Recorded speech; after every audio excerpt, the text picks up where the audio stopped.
Always stand to the side of the liftgate as it is being lowered or opened. Adjust the wheel arm so the folded platform is slightly leaning inward.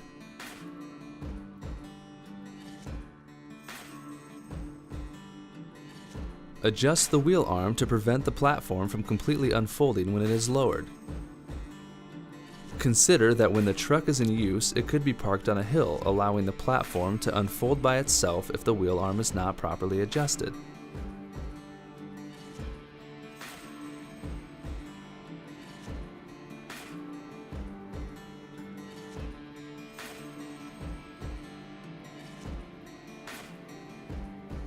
Next, close the platform and recheck its vertical position. Adjust the latch pin plate, allowing a 1/16 inch to 1/8 inch gap between the latch plate and the latch pin. Insufficient clearance can allow binding of the latch pin as the liftgate is used, while too much clearance will not properly secure the liftgate.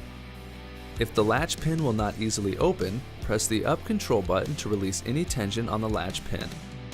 Install any DOT lighting or other electrical components, the license plate bracket, grab bars or handrails, and any other devices needed to meet customer requirements as well as local, state, and federal regulations.